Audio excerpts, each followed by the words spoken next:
you finally reach out and you say, I want to hire you. Through and through, we won. I did it for the question, not the answer. A few other people in the courtroom came up to me after and said, "Who is your lawyer?" That was awesome. He tried to tell you to not post any more of these things on your Facebook. Now he's on their side! He's their friend now! I'm like, you just arrested one of his buddies! What are you doing, Runyon? I've never in my career have done anything like that, and I highly doubt I will ever accomplish the same thing again.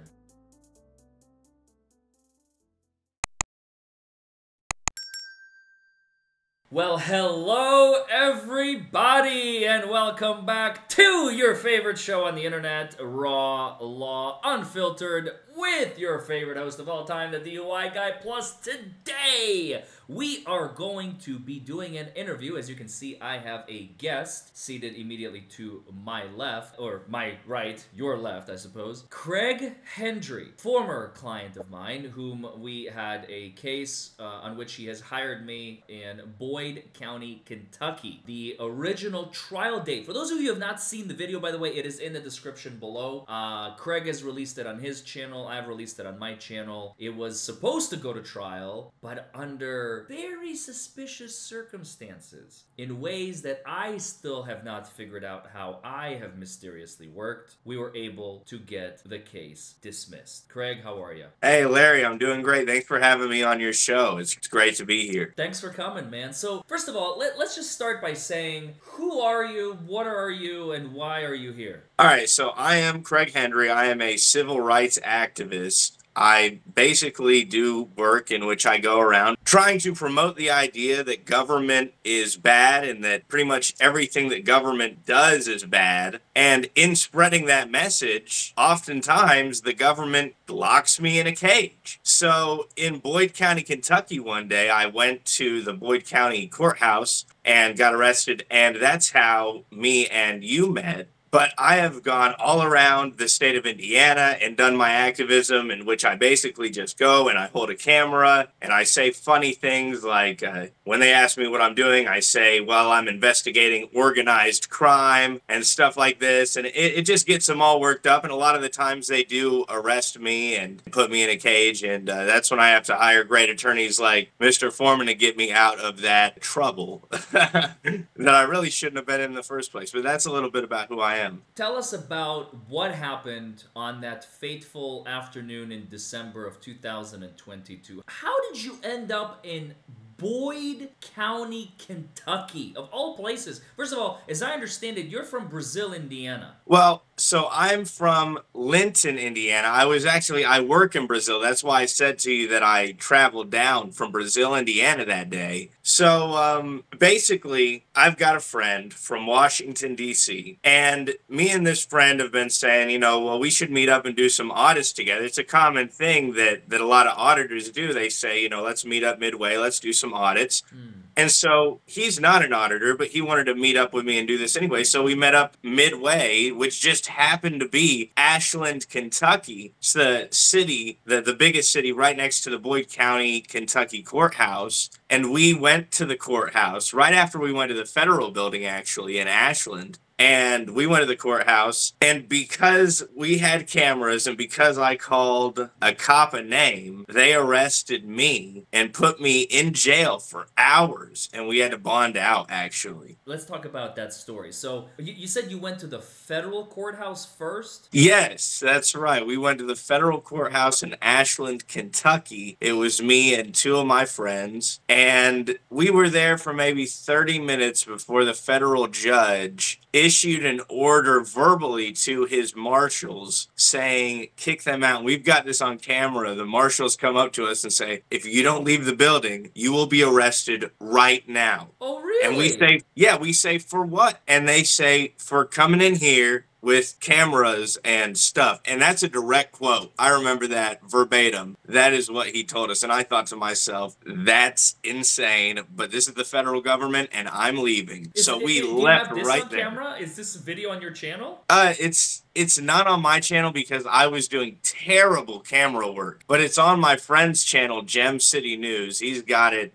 over on his channel. And it's pretty crazy footage. These guys, They actually came to see me in the Boyd County, Kentucky jail. The federal marshals did. They made the statement that they were following my friend around town and that his license plates were on the wrong vehicle, when in reality we had just gotten pulled over the night before by the Ohio State Police, and there was no problem with his license plates. But then they told me that if I returned to the federal courthouse in Kentucky, that I would be arrested for criminal trespass. You guys are just model citizens, aren't you? After the case is dismissed, I really feel like it proves that we are and who the real criminals are in this case. Touche. Touche. So let's talk about that. So after you are kicked out of the federal courthouse and you find yourself in the state courthouse, for those of you who have not seen the video, go to Craig Hendry's channel. Which channel is it on, Craig? It's on the Hendry channel. It was posted on December 2nd, 2022, the same day it happened. The video, which I urge all of you to go watch on Craig's channel, you will see 3 men with 3 cameras walking into the Boyd County District Courthouse, committing no crimes, inciting no riots, not trying to be a menace or a nuisance, just walking in with cameras going doo-dee-doo-dee-doo-dee-doo-dee-doo. Now, we all know what you're up to, Craigie. We all know what you're doing, but they don't. And as you're walking in with those cameras, and I've seen the video, I prepared for trial, I can tell you all with a completely straight face, the entire interaction was escalated solely by the government. The moment Craig enters, there's these double doors, and then there's another set of double doors, and there's a little foyer in between them. After he sets foot inside the courthouse, after the second set of double doors, the first words that he hears is, "You can't record in here," by some random buffoon, bailiff, who's just standing there. That's right. And and even Craig is like, "I'm sorry, what? Like, I just walked in here, dude. Like, give me a second to, like, regain composure, assess where I am and what's going on." And Craig is like, sincerely, honestly asking, why? Is there, like, a rule? Is there, like, a law? And he goes, "Yes, there is." And Craig goes, "What is it?" And the bailiff kind of looks back at him and he's like, I'm pretty sure that's the law. So he's, like, already backtracking, and Craig is like, "Well, I see some stuff written down over here. How about we come over?" And he starts reading. It's like, if you have, symptoms of COVID, please do not enter. If you have no weapons, no knives, no paraphernalia, we will not hold it for you. I don't see anything about cameras over here, officer. Like, is there a problem? And so things start to escalate. They go back in the back room. Apparently, they've been watching Craig for a while as they were walking around the parking lot area, which they said that they were photographing and filming license plates. Where the reality is, it's a public forum. Even if license plates were captured, I don't see any problems with it. Again, personally, as an attorney. Now, disseminating that video would be a problem on a channel because now you're exposing private information and YouTube would probably strike and delete those channels. But that's a whole nother ballgame, okay? Simply recording information that is available to the public, it's the same principle of a police officer walking up to a car and seeing a bag of cocaine in plain sight. That gives a probable cause to arrest everybody in the vehicle because the coke was not hidden under the seat where they had to search and maybe illegally and so on. I'm getting ahead of myself. Plain sight, folks. Plain view, plain sight. If it's out in public, you can photograph it, you can video it. There is no law against it. You don't have an expectation of privacy everywhere you go out into the universe. Go ahead. Yeah, and we published all that video footage, and none of it showed any license plates being recorded. You know what I mean? Like, we maybe captured somebody's license plate on accident, but not any of us, not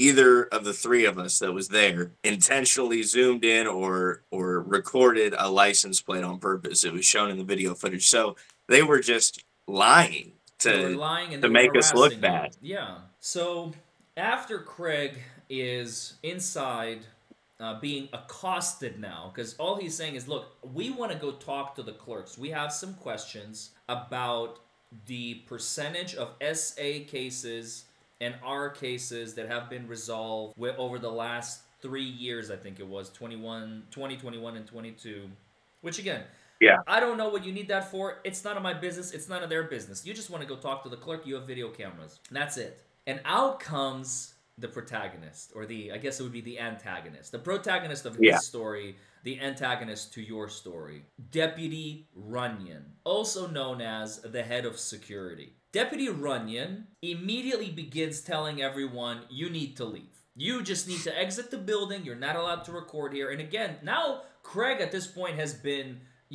escalated. He's now a little frustrated. You don't know how to do your job, he says to a couple of deputies. You don't know what you're doing. And you know what? Even though it may seem a little uncalled for, personally, I understand it. And I don't know if I would have been, in his situation, if I would have been able to maintain my own calm and peaceful demeanor, because he's not being violent, he's not being aggressive, he's not being in any way, shape, or form disrespectful. He is annoyed for being disrespected. That's how I Yeah, and see it. even then at that point, I hadn't even said anything like, you don't know how to do your job. At that point, when he comes out, I'm just asking, like, what is that? Is that an order? Like, is that a lawful order? No, but you did say to that one female deputy, you don't know how to do your job. Do you remember that? In so many words. I don't remember exactly the verbiage, but she seemed like very, like... I remember saying a lot to those deputies. Okay. You know what I mean? I did say a lot. All right. So at that's this what I'm point, saying. This is while you're waiting for Runyon. So let's get to the meat and potatoes. All right, folks, I'm sure are waiting for this. So Runyon comes up to you and says, "Come on, buddy, let's go. Get out of my courthouse." Remember, he's the head of security. He's no just regular deputy. He is working directly underneath Sheriff, was it Woody? That's right. Sheriff Woody, right? Yeah, well, he was the sheriff's appointed head of court security. He was Charles Runyon. He was Bobby Woods' appointed chief. Yep, that's right. This is where things get interesting. Craig Hendry, the guy seated immediately right here on my screen. We have video proof of Deputy Charles Runyon assaulting him in open court in the foyer area by grabbing him by the shoulder and pushing him physically out into the foyer. That's all on video. On multiple angles from multiple cameras, this has been captured. I'm a witness. I've seen this. Like I said, you need to go watch this video. And at that point, Runyon as he's getting handsy, Hendry gets increasingly more frustrated, and he says, "Oh, is that how you're gonna deal with it, you effing thug?" Now, of course, I'm censoring him, but he said the F-bomb. At which point, he kind of laughs it off. The Deputy Charles Runyon kind of does a little smirk and says, "All right." And he starts pulling out his handcuffs and arrests Craig and takes him in the back room. When I saw that, I thought, okay, already you have a case. Because the reason for your arrest was the mere use of cursey words and accusing him of being a thug, which he was. He didn't like being called out. Yep. But what sealed it for me, Craig, is what happens next. Because after you're hauled away and charged with criminal trespass and disorderly conduct... That's right. I went back and forth with you on this in our private conversations, which now can be public since the case is over. I told you that at one point I wasn't sure about the disorderly, like maybe they can get you. It's just so easy. But the more I thought about the case and the harder I prepared, I realized there's a chance I could beat on both charges. And the reason is what I'm about to tell you. After you're hauled away and put, as you like to call it, in a cage, your two buddies are staying behind and they're like, "Oh my God, like, what just happened?" You know, they're being a little dramatic, but you can tell that it's still merited. Like, what did he do? Why did you take him away? And they're just standing there. They're standing there with their cameras. They got their cameras on their stands, and they're just kind of standing there. Yeah. And eventually Deputy Runyon comes back and he's like, "What are you two still doing here? What do you want?" And one of your buddies goes, "Look, man, we just want to go talk to the clerk, man. We didn't do nothing." And he leaves again and he comes back and he goes, "Come with me." At that point, I nearly fell out of my chair when I saw that video. That part is not on your channel because it's not exciting. But that was the creme de la creme that sealed the prosecutor's fate on this case. I think, in my preparations, in my professional legal opinion. Yeah, I believe that the sheriff, Bobby Woods, probably saw that as well, and that's why he came in and said, "Nope, everybody out. Everybody get on out of here." Well, we'll get to that. We're not there yet. You keep getting ahead of me, Craig. You keep jumping ahead of me.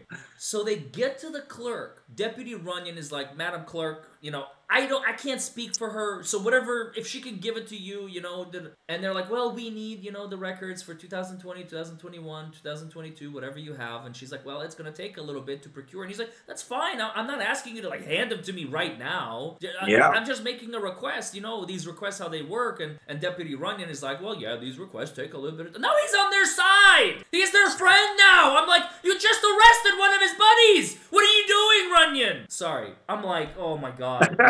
I was livid. And I'm like, you literally, they got their man, right? So now we can go ahead and continue with giving you whatever it is that you want. We got our arrest. We're happy. Are you joking? That's not how the justice system works. That's how the just us system works. That's right. And then what you alluded to, Craig, what happens as they're in front of that clerk's office? Do you remember? Well, as they're in front of the clerk's office, the big bad sheriff walks in, and this guy is a big guy, and he walks in and he just basically clears house. He wants everybody out of that building, no matter how it happens, no matter what. I believe when everybody leaves the building, in my memory, I remember the guy screaming, charge him with disorderly conduct and criminal trespass. And it's like, yeah, and I was just like, yep, that sounds about right. That sounds like what they were going to charge me with. The elected sheriff of Boyd County, Kentucky, as of December 2nd, 2022. He's no longer in position. He's been removed. That's right.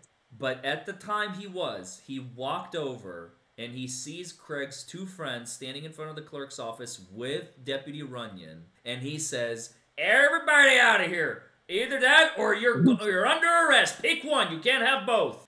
And they're like, what? He's like, everybody out. Everybody out. I don't want it. Nope, not talking to you. I don't want to know nothing. And as they're walking out, again, they're starting to give Woods a little bit of lip. And that's where the whole, we're going to charge them with disorderly conduct if you don't leave right now, you know, language comes from. I mean, the angst, the anger, the pure bile coming out of this man just because he's not in control. This is my house, and I'm going to run it in the way that I want to run it. Do you understand me, Sonny? That's the vibe that I felt when he was speaking to your friends. And that was it. I mean, how long did you spend in that cage, in that jail? Well, I spent about 5 hours, 4.5, 5 hours in the cage. I wanted to tell you, when I was in the back room, I mean, it was crazy how they were talking to me, how they were acting. They were putting, like, they filled out John Doe on the paperwork. That's because they were like, your name. Well, no, I was sitting there giving them my name. I was saying, no, it's Craig Hendry. They were like, well, you didn't tell us when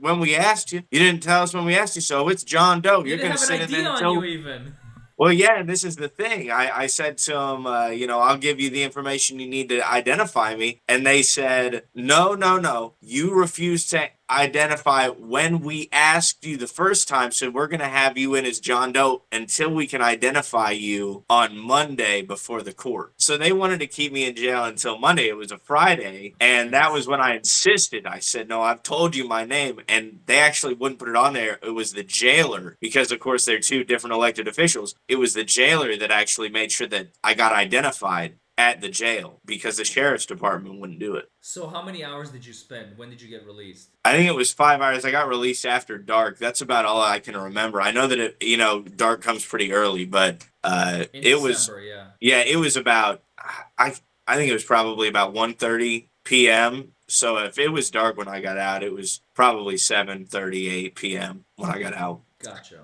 For a few months, just over a year, you're represented by the Public Defender's Office. Yep, that's right. And then I remember you reached out to me at one point, but we never really got it off the ground. And then finally, around January, so just over a year, January 2024, this year, you finally reach out and you say, I want to hire you. I quote you my fee, you crowdfund it, you pay it, I'm hired. So in court, on that February, whatever date that was, I think it was February 5th or something, I remember being in court and the judge saying, if we're ready to proceed with this case, setting it for trial or setting it for a final pretrial, where are we? And the prosecutor said, well, we are still in the process of getting interrogatories. And I looked at her and I said, like, submitting interrogatories or asking for interrogatories? And she's like, asking for interrogatories. And I'm like, oh, of Craig? And she's like, yes,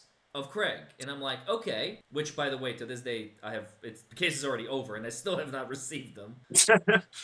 But I don't know if they were stalling, if they forgot. I don't care. It's none of my business. I'm not going to do their job for them. They are there to do their job. I'm here to do mine. And I asked the judge he set it for a final pretrial conference date on May 1st, 2024. And I said, Judge, we don't need a pretrial conference date. We can just set it for trial. He said, okay, you want a trial? Let's go to trial. May 1st, 2024, see you at trial. Oh, Judge, do you mind giving us one more final pretrial conference date? No, I will not. If you want to put something on the record, you're more than welcome to put it ahead of time. I don't do final pretrial conference dates. See you on May the 1st. Yep, so, that's right. I said, okay. All right, Judge, there's no need to yell. There's no need to be upset.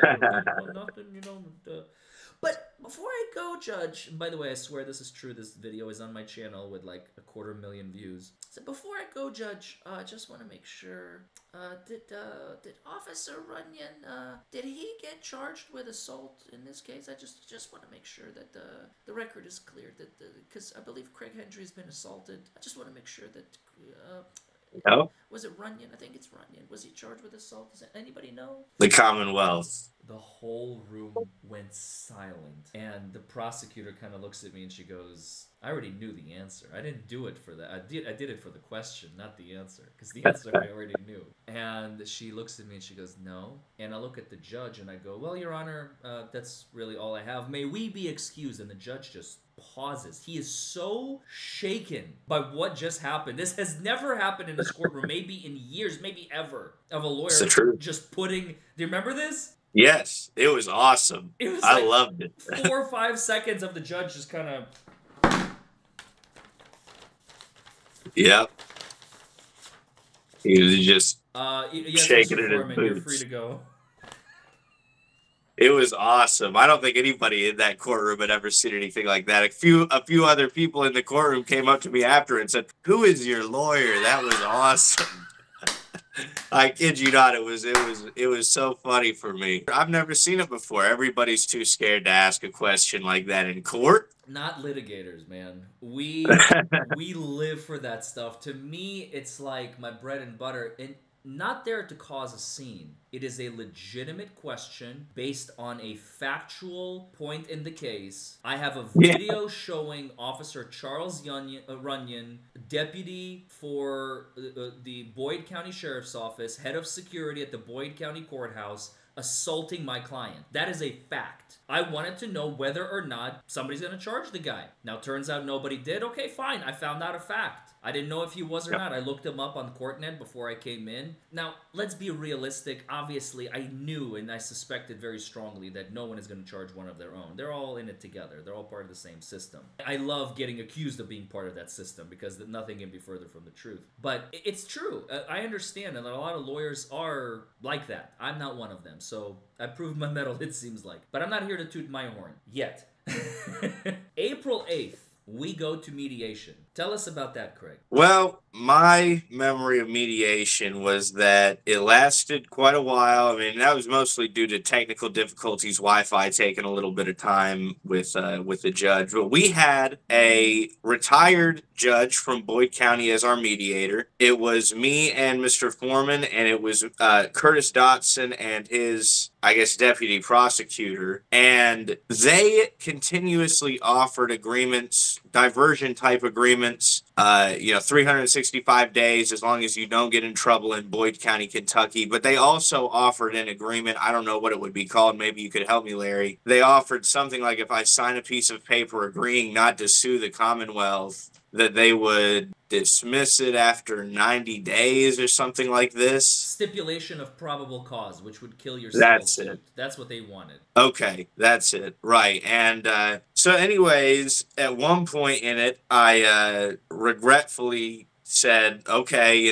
I think I could probably live with this deal. It was, I think, 365 days, don't get in trouble in Boyd County, Kentucky. And Curtis Dotson said, well, you know what? I think give us a couple of days to confirm that we can do this deal, and we'll come back. Talk to his deputies. That's right. He needed to talk to his deputies, and basically we went our separate ways at that point. And yeah, that was the mediation. And it turns out just a couple of days later, I informed you that I didn't know if that was going to be the way. I told you I was going to sleep on the agreement there, and it just turns out that it didn't work out in the end. Because the agreement comes in 2 days later, I send it to you, and you went radio silent on my ass. Yeah. Yeah, And well, I had to sleep on it just a and I was little bit. poking you, and I was prodding you periodically, and Dotson was poking. He's like, hey, can I have the agreement? I'm like, I'll send it to you as soon as I get it. And then, again, I emailed you, and I said, hey, Craig, can I get a response here? Like, what's going on? Time is ticking. You weren't responsive. I figured, all right, he's still thinking about it. Look, it's a big decision. You have a lot of supporters. You have a lot of people writing on this. You have a lot of people who really may look at you a certain way if you do this. So I understood, but I even wrote you an email. One of my emails, if you remember, was, Craig, we won. This is it. It's over. Just take the deal. Just sign on the dotted line. What do you have to lose? That's right. And the Friday before, the May 1st, which was a Wednesday, so I guess that was like the 25th or 26th, Curtis Dotson emails me for like the upteenth time, goes, well, I go, look, man, I'll get right back to you. Let me email Craig. And I email you, and for the first time, I hear the words, Mr. Forman, I am not going to sign this. I'm sorry. And I said, what? Are you saying I'm going to have to spend the weekend preparing for trial, you son of a bitch? Yeah, it was unfortunate. And it is, I mean, a lot of, every lawyer worth their salt would tell you, if you had an agreement like this on the table, that you better take it. I was this close to firing you, but go ahead, sorry.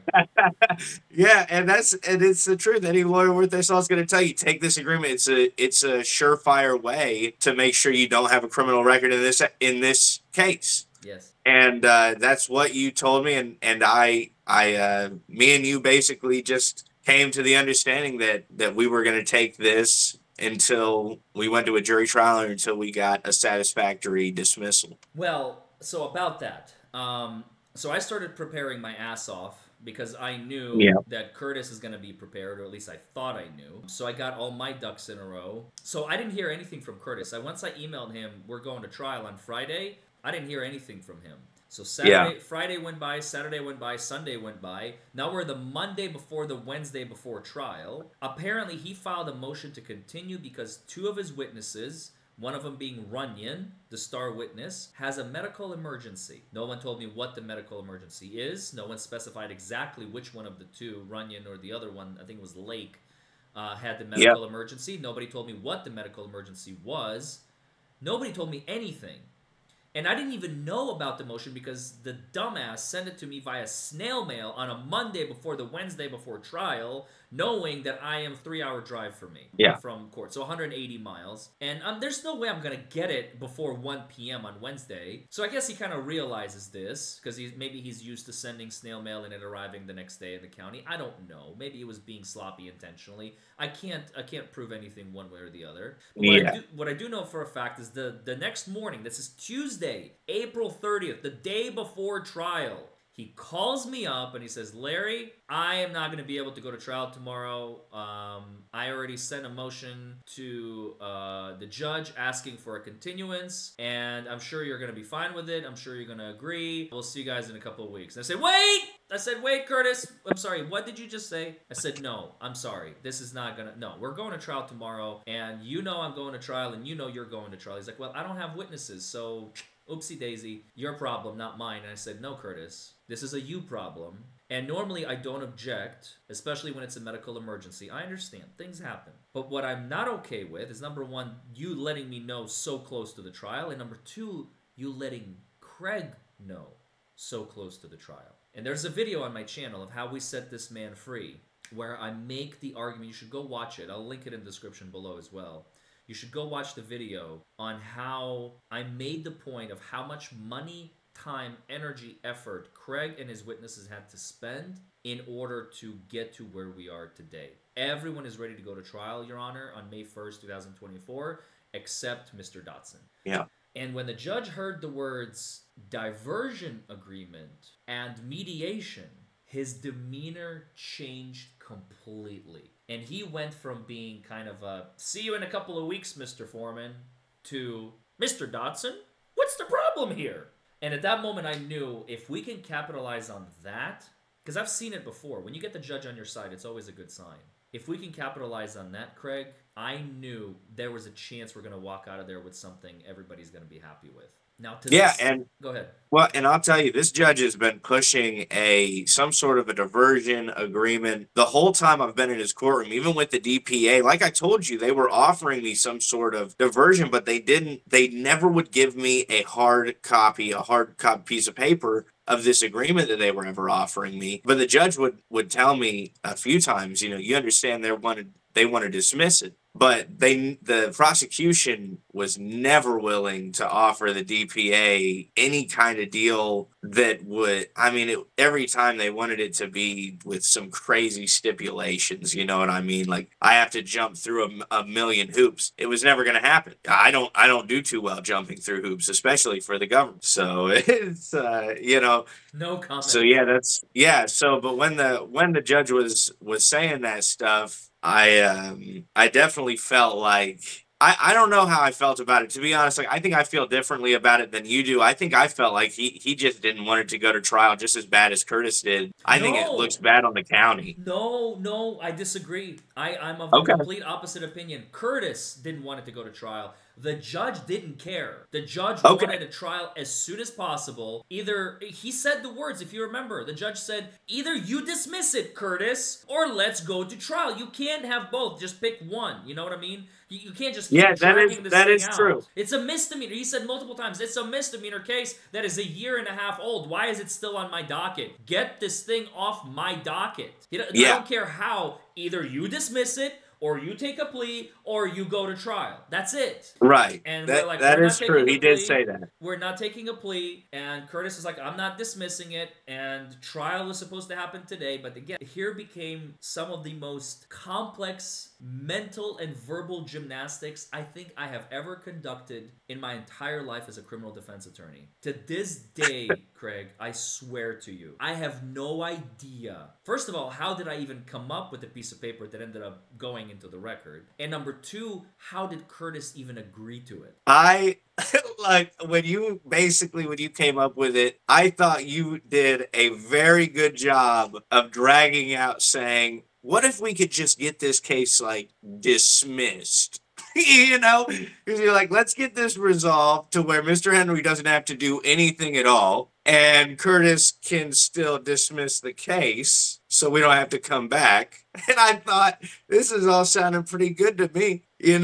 Let's continue with this. And then, when we went into the room and you told me, look, you said, because I didn't want to take it. I said, why are we even in here? You said, look, calm down. Let's figure out what we can do here. And then we just took every single condition off the paperwork and you presented it to him as if it was like totally kosher. But it was. And he read it. I didn't pull any wool over his eyes. I didn't try to deceive him. I didn't try to lie to him. I said, Curtis, I gave him the piece of paper. This is a blank one, of course, but this one had all the conditions. I said, Curtis, read. And he read, and he's standing, and he's like, well, he's like, okay, all right, I'll agree. So I got him to agree fair and square. I never lied to him. I never deceived him. Yep. I put it. He was standing over your shoulder the whole time. He stood the over whole time you typed it up. He tried to tell you to not post any more of these things on your Facebook. I thought that was funny. I'm like, did you realize I don't have control over my client's medium of presentation of his stuff, and he doesn't post anything. Oh, okay. I promise you won't post anything to Facebook. Facebook. Right. Totally. Yeah, I thought that was insane when he asked that. I heard it, and I kind of looked at your associate, and I was kind of like, did I hear that correctly? And you're over there. I didn't hear what you said to him, but I thought, surely he's going to tell him that's a no-go. That's crazy. We're not going to post anything to social media. But I thought that was the reason he took it, Larry. I thought that he was clearly too scared of going to a trial and explaining to 6 of his constituents that he's trying to criminalize speech that's critical of government. And then not only to the 6 constituents that we're going to hear it in the courtroom, but he knows that when you are in a courtroom, he knows that it goes before tens of thousands of other people that are potential constituents of his. And that's what really scares him. And that's that's, I think, another power that you bring to the courtroom on top of being a stellar attorney is just knowing that these public officials knowing that, hey, if we pull anything dirty here today, it's not going to go unseen. You know, this is all going to get exposed. And that's something, that's another aspect that you have as an attorney that I think many attorneys certainly don't have, which is awesome. I'll take it. I appreciate it, man. I'm very lucky and very blessed. You know, I use it as a shield, never as a sword. I never walk into a courtroom, you give me what I want or I'm going to it. Like, no, that's not. Right. Like, look, you don't want to do this? Let's go to trial. I have no problem. And sometimes you lose as an attorney. You know, it's not like I win every single case. Sometimes I've lost my fair share, you know? But it's the victories and the sweet victories such as yours that make it all the worthwhile, man. I mean, I swear, I walked out of that courtroom and I was still going in my head, like, what just happened in there? I've showed this agreement to some of my friends and my girlfriend, and they were all like, I don't understand what this means. Like, yeah, nobody could understand what it is. It's awesome. It's what it is. It's pure awesome. I don't know how else to describe it. I think it's incredible. I'm still stuck on. I mean, and that's the thing about what you said. I want to touch on that. I do think that if we went to trial in this case, like you said to me the whole time, and like I've been aware of, there was always a possibility that we really do lose a case like this, Sure. and it's anything's possible. it's really incredible that that can still happen. That can happen in America. It does happen every day, and it has to go to an appellate court. But man, I think it's really telling that we were the ones that were willing to go all the way, and the government really wasn't in this particular case. You allowed me to be the prosecutor in this case, Craig. You prosecuted it well. To be, I had all the power. I held all the cards. It was me pushing Curtis. Again, no offense to him personally. I love the man. He's a really sweet guy, especially, you know, outside the courtroom. He's just trying to do his job. I know you may disagree, but this is my opinion of the man as a professional because I've met prosecutors and I met some real a-holes in my life. He is not an a-hole. He's just green. He's learning. He's new at this gig. I think he took position in last January or something like that, so he's still very, very fresh. He's afraid to make mistakes. Notice how every step of the way, he's like, let me call my deputies. Let me call my deputies. Let me call my witnesses. Let me verify this is okay. Because he's afraid. He's not like, okay, let me make this move and then I'll explain it to them later. A veteran prosecutor can do that. A veteran prosecutor makes a decision right on the spot, and then later he's like, look, I had to do this, and you're going to have to deal with the consequences. That's it, you know? But somebody who's just learning, I'm not faulting him for it, but absolutely he should not have taken this case to trial, and he knew it. Yeah, and by the way, I agree with that sentiment. I think that Curtis is a very, very kind individual. It seems that way. He's polite. Every interaction I've ever had with him was pleasant while he was actively trying to prosecute me. It's always a weird feeling because these people are always so nice to you the whole time. What they're trying to do is ultimately throw you in a cage. So it gives you a kind of mixed feelings towards them. But I will say that some of the stuff that he was saying is really interesting and almost troubling to me when he says stuff like, I've got to call my deputies. But not only that, he said, and this is an interesting thing to me, I don't know what your take is on it, if it's just a normal thing, business as usual. I don't think anything in this case was business as usual. But he says, Your Honor, just while we're on the record, I want you to know that I called Richard Jones and the sheriff's department is on board with this agreement. Like, why does that matter? Why does he want that on the record? Is he trying to, I almost think he might be trying to tell us something like, hey, look here, I'm just doing this so that I don't get in trouble with the sheriff's department. He's protecting himself. Of course he's protecting himself. That's yeah, 100%. Yeah, that's why he put it on the record, of course. Because then if something happens later and they're like, no, actually, we're not in agreement with this, well, on the record, you were. So if you changed your mind later, that's a you problem, not a Curtis Dotson problem. So, again, nothing against the man. I feel like he wishes you went to a different county and not his. I will say that. He did not like the fact that he had to deal with you and then deal with me by proxy. I agree. You got the ultimate result. It's essentially a dismissal disguised as a diversion. I've never in my career have done anything like that, and I highly doubt I will ever accomplish the same thing again. It was just a very unique, like I told the judge, you were the one case in 100 million that will not take a diversion. 999,999 out of a billion people, when they have a diversion agreement in front of their noses, they sign it. They take it, except for you. You're the one case that would refuse And I now understand why. I understood at the time, and now I understand even better. For you, it is about maintaining your reputation as a member of the auditor community, the 1A community, and you did not want to show that it's either all or bust. And I was successfully, again, don't ask me how, I was successfully able to give you that bust for the government. They busted, and they gave you a dismissal disguised as a diversion, and that's the end of it.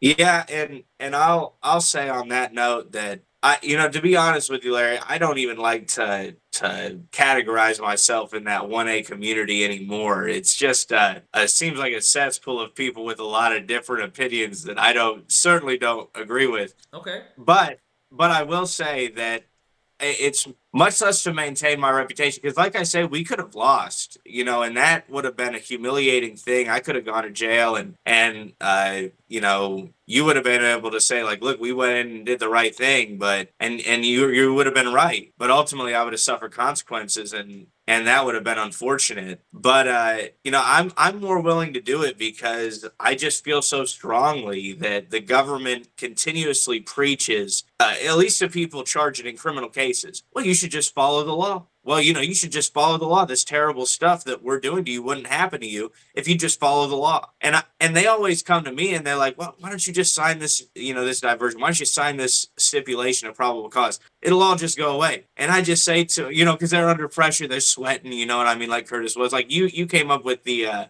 well, I won't repeat the analogy you came up with in the conference room. We basically had them. I will say we had them by the balls. They were screaming, "Uncle, uncle," and we were just saying, "Look, we're not going to let go until this case is dismissed." And basically, when we had them in that situation, I'm sitting there thinking to myself, if these guys would just follow the law, we wouldn't have to be here right now. And it's kind of like you said, we were prosecuting the case, but I'm saying more like we're doing what's right. And that's really what's important to me, is that I can say at the end of the day, people can say, well, why did you do that? Or that was stupid. And it's like, well, at the end of the day, all the justification that I need is that we're in the right. And at the end of the day, I think that's really it. That's it for me. And that's kind of something that I've always had a real strong feeling about, is that if it's not right, I really don't want any part of it. And but that's a lot of why I started doing this stuff, is that I can show people like, hey, look, the government has these set of laws, these state statutes, federal statutes, that they will prosecute you for not following. But they've got these set of restrictions in the Constitution, and they overstep all the time. And there is almost no accountability for them. That's why I loved it when you asked in the courtroom, has this arresting officer been charged for assault? Because it's true. That guy overstepped his bounds.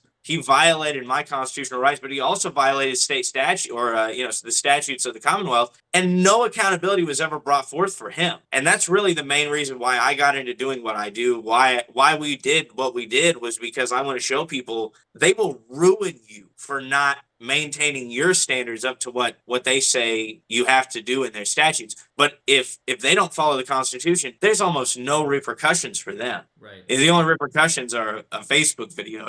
That's Curtis Dotson's biggest worry in the courtroom. Hey, can you not post that on Facebook just out of respect for me? I'm gonna be up for re-election in 3.5 years, man. Like I don't like that stuff out there, please. Yeah, totally. Yeah, please. And he was really saying it to you too, and I thought that was incredible. But that's I don't know if you caught it. I asked him, like, Curtis, do you mean me too? He's like, no, I don't mean you necessarily. And I'm like, well, why am I special, dude? Like, why are you asking him and not me? Like, how is that fair? I didn't like that. Oh my goodness. Like that. I thought it was crazy. I think he was asking you to maybe just ask your ignorant client not to do something as a part of this deal. It's not a plea deal, but as a part of this deal. And thankfully we didn't. Dismissal disguised as a diversion. Let's call it for what it is, Craig. Yes, and it is that, I think, and there's a lot of people commenting under my video saying, well, you took a plea deal, and I haven't been responding, but I think to myself, well, isn't a plea a prerequisite of a plea deal? And we didn't plead anything. Nope. So, we did what was right. It's a dismissal disguised as a diversion. And imagine it's the government giving you the nucleus of a dismissal. That's right. But it has the foil that covers the little little cookie is a Yeah, diversion agreement, but the foil is a facade. It's not really there. that's right. That's the best way I can describe it. That's right. Because a diversion agreement, there's always some sort of condition Stipulation that you and have to condition, follow. like no new offenses, no new crimes, no new violations of the law, no coming within 100 feet of the courthouse, no this, no that, and we have zero of these. Like you didn't even have to do this, I feel like, but just to, and it really did satisfy me that you put this in here, just to make it clear to the prosecutor, you put in the diversion agreement no terms or conditions will apply to the defendant. And I thought, well, we can't get any more clear than this. So it was a victory through and through. We won. It was unfortunate that we didn't get to take our case before a jury of my peers and say to them what the government did, because we are not going to be able to hold them accountable in any kind of civil courts in this case. It's unfortunate. Because I missed that statute of limitations. You're not a civil lawyer, I understand. I do some, but not that kind of stuff. Right. You do the severe stuff, the major stuff. So I missed out on contacting the civil lawyer, so we didn't get to hold him accountable in any federal court. But I think that telling the truth on YouTube, I think we've reached 120,000 people or so collectively so far with this story, and we haven't even released any commentary on it yet. All we've done is release the raw footage, and people have seen it for what it is. The government was dismissing, through a diversion agreement, the dismissal disguised as a diversion agreement, and they are dismissing a charge that is the result of a corrupt police officer violating somebody's rights. Yep, you got it, man. Listen, we gotta wrap this up.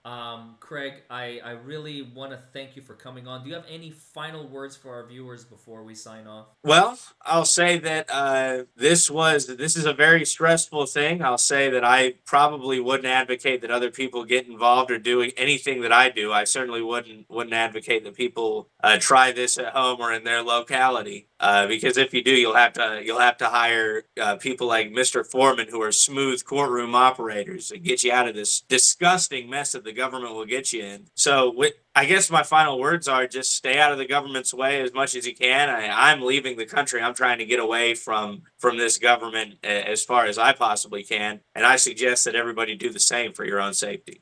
All right. Thank you, Craig. It's been a pleasure having you on and as a client. Yeah, likewise. It's been a pleasure having you as an attorney, Mr. Forman. Thank you for having me on. God bless you, sir. You have a wonderful one, okay? Yeah, you as well, brother. Take care. Thank you. And thank you all for joining. I hope you all enjoyed the show. I hope you all enjoyed myself and Mr. Craig Hendry. Thank you for coming on to Raw Law Unfiltered, your favorite show on the internet, with your favorite host, the DUI Guy Plus. What day is it? Sunday? Monday? Tuesday? I'm off to the Bahamas, folks. I'm getting the hell out of here. Bye, everybody.